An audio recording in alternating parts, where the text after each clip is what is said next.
Hello. Today we're going to be talking about how to solve one-step inequalities. So we've been working with equations, and we know that equations typically have one solution, and you'll learn that sometimes they can have more than one solution, but inequalities are typically always going to have more than one solution.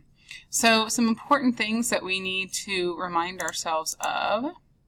We have the less than sign. With the arrow that points to the left, it's telling me that the number on the left is less than the one on the right. We have the greater than sign, which is telling me that the number on the left is greater than the number on the right. And we can have the less than or equal to sign. We can also have the greater than or equal to sign, meaning that we are including that number in our answer and not just the ones that are larger than it or less than it. So inequalities have that less than or equal to, greater than or equal to, or not equal at all symbol between two numbers or two expressions, or an expression and a number. So the solutions of the inequality x is less than 3 are all the numbers that are less than 3. So since I don't have that little line underneath, I'm not going to include the 3 in my answer. So as you can see here, it is an open dot because I'm not including it.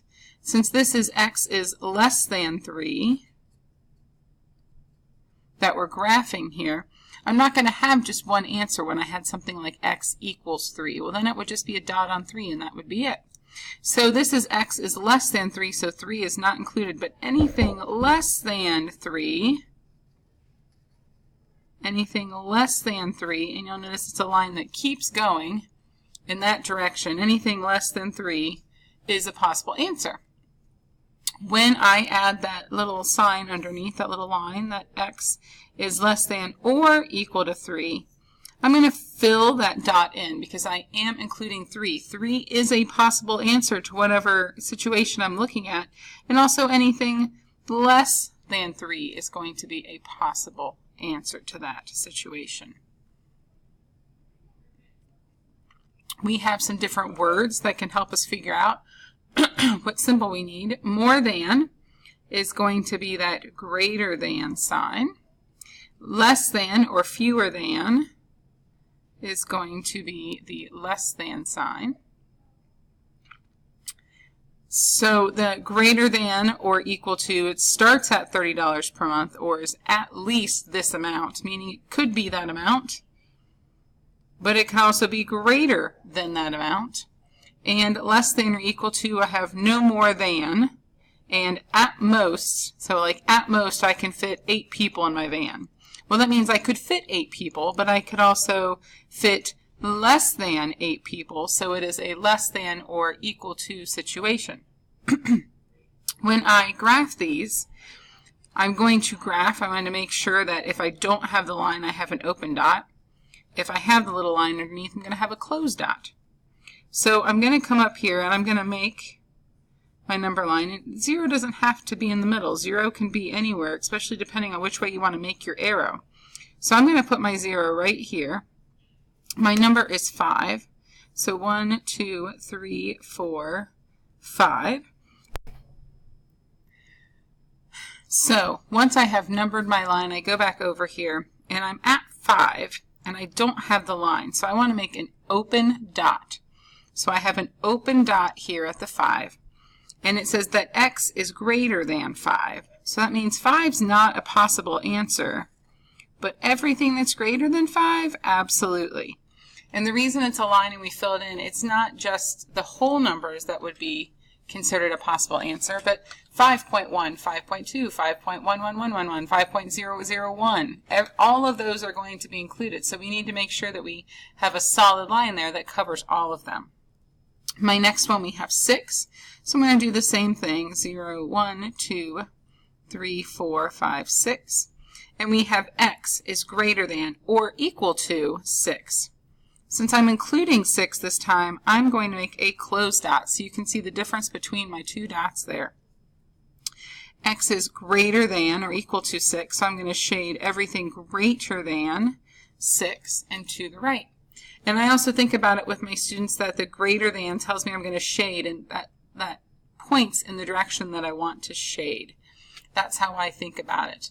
The only thing is sometimes it's tricky when you have the variable on the opposite side there, so you have to make sure you start at the variable and read if you're going to use that little arrow trick.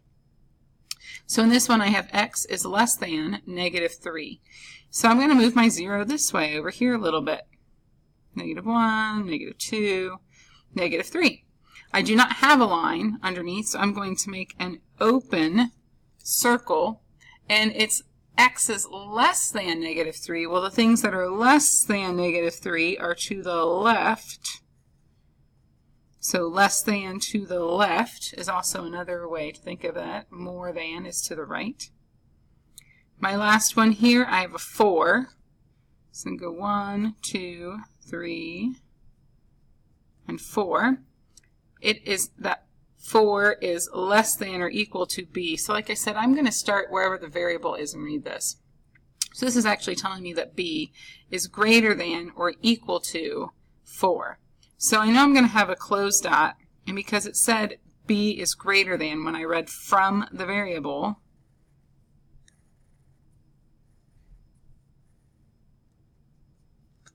and that means b can be equal to any of these things. And also if I read it from the other way, 4 is less than all of these numbers that are up here, because those numbers are greater, the quantity for b.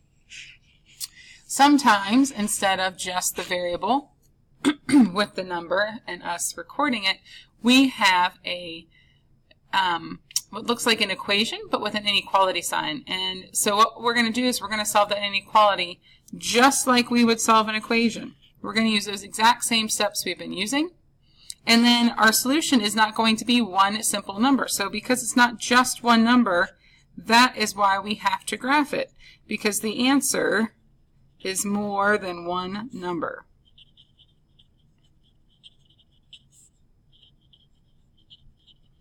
There is more than one answer there. So what we're going to do is I've got q minus 2 is greater than 14. Just like we would draw our line through our equal sign, and I tend to do a dotted line just because I don't want to completely obscure whatever sign was there. I'm subtracting 2 from the q, so I'm going to add 2 to both sides. My 2's will cancel out. I still have my q, and my sign, I have to make sure I bring down my sign. I've got 14 plus 2 is 16. Now when I go to graph this, I'm doing q is greater than 16. So I don't want to start here at 0. I'm going to run out, and then I wouldn't have anywhere to graph my line. So I'm just going to start at 10, 11, 12, 13, 14, 15, 16. It does not have a line underneath, so I'm going to have an open dot at the 16. And it says that it's greater than it. So I'm going to go that way. Now, when we check our answers, we typically plug in the answer that we think is the correct one, and we see if they equal each other, and that's how we know that we got the correct answer. Well, in this case, we're not going to get the exact answer, but if I pick something bigger than 16, so a number bigger than 16 would be 17. If I plug 17 back into my original inequality, I should get a true statement. So if I put 17 in here, 17 minus 2 is greater than 14, and I end up with 15 is greater than 14. Now, 15 is greater than 14. That is a true statement, so this does indeed check out. My answer should be correct. Our next one down here, we have 5 being added to x.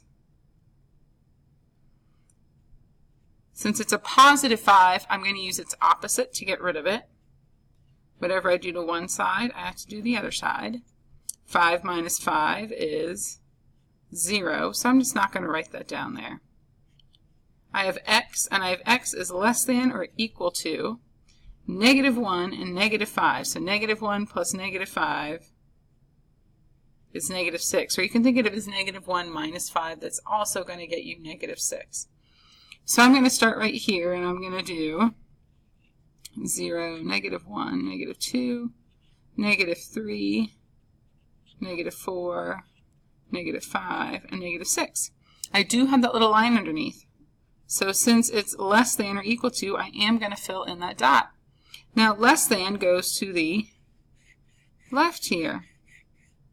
So that means anything on this side of -6 could be the answer. -6 could also be the answer. I'm going to do two different things here. I'm going to plug in -6 to see if it makes a true statement. And I'm also going to plug in -7 and see if I also get a correct answer. So I have 5 plus x is less than or equal to -1. So if I do 5 plus -6 is less than or equal to -1, I get -1 is less than or equal to -1. Well, yep, it is the equal to.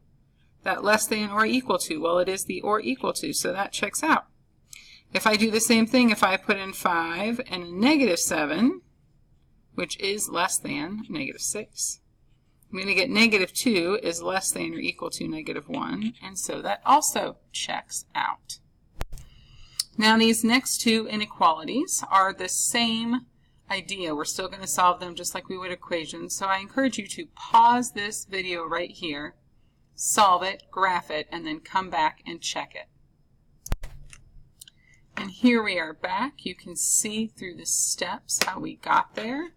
If you would like more clarification, please feel free to check in and ask if you're like, I see it, but I don't understand where everything came from.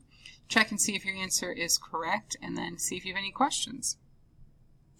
Below this, we have some word problems. So we need to be able to write inequalities at times. And these are actually, I think, happen more often than what equation situations would happen in life.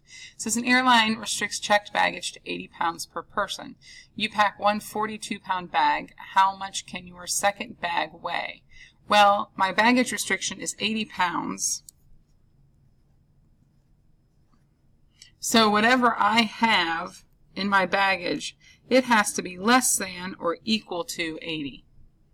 Well, I have already put 42 pounds in one bag. I don't know how much my second bag weighs. I'm going to call it Y. So I've written my inequality. My first bag plus my second bag has to equal less than or equal to 80 pounds. So once again, I'm just going to solve how I've been solving equations. And I get Y has to be less than or equal to 38 pounds. My sentence could be, your second bag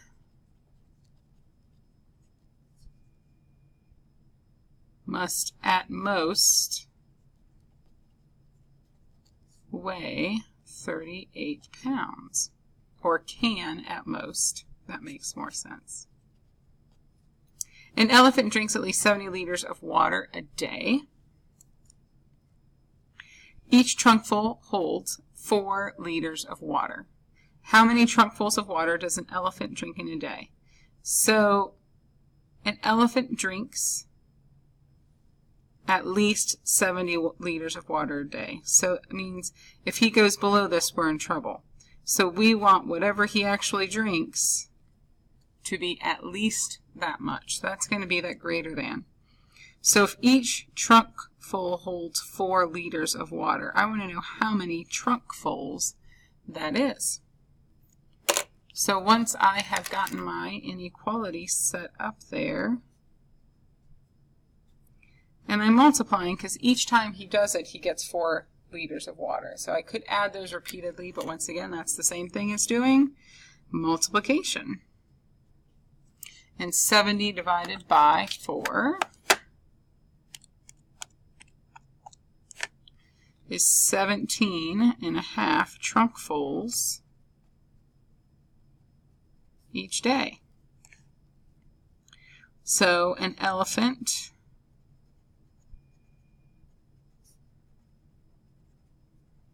needs at least 17 and a half trunkfuls of water each day.